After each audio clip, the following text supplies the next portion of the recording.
Vous êtes allergique ou sensible aux effets de la végétation en été et vous souhaitez connaître les risques de pollinisation chaque semaine afin d'anticiper vos traitements? Chaque semaine, cartes et analyses par type de végétation vous seront proposées pour rester au courant de tout. Alors, rendez-vous bientôt sur prévivouest.fr pour la météo des allergies avec les conseils et analyses d'un allergologue professionnel.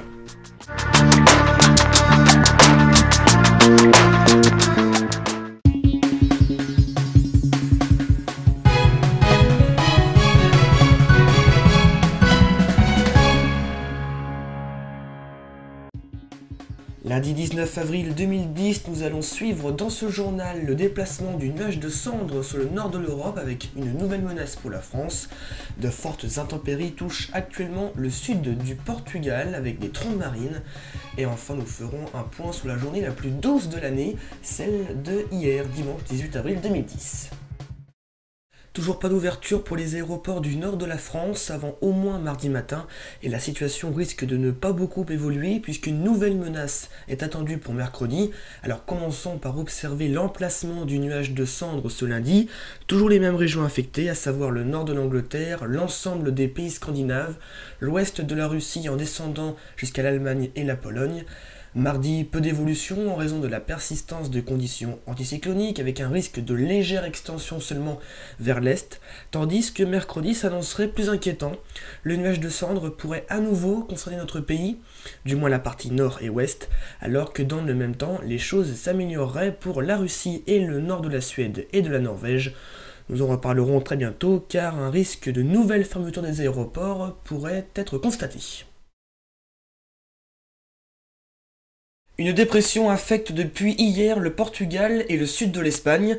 Au sud du Portugal, ce sont deux trombes marines qui se sont formées. La première a été vue en mer au large des côtes de Casquet, surprenant de nombreux habitants qui n'ont pas résisté à immortaliser l'événement. La trombe n'a fait aucun dégât puisqu'elle est restée au large. Rien à voir avec la trombe, mais la forte houle conjuguée à de forts vents a causé des dégâts sur le littoral de la région sud du Portugal, l'Algarve.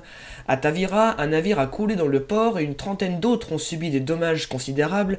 De nombreux arbres ont été déracinés, des toitures arrachées, d'autres bâtiments ont subi des dommages. La seconde trombe marine s'est formée sur le fleuve Tage, au large de Lisbonne. Un fleuve prenant sa source en Espagne et traversant le centre du Portugal pour se jeter dans l'Atlantique. Cette journée du dimanche 18 avril a été officiellement la plus chaude de l'année, avec 11 degrés à Cherbourg, 12 à Caen, alors là c'était frais évidemment, mais regardez, 18 à Pontivy, 21 degrés pour Rennes, Chartres ou encore Tours, 22 à Nantes ainsi qu'à La Roche-sur-Yon, 23 à Niort et 24 degrés à Angoulême, une température comme vous pouvez le voir, 8 degrés au-dessus des normales de saison.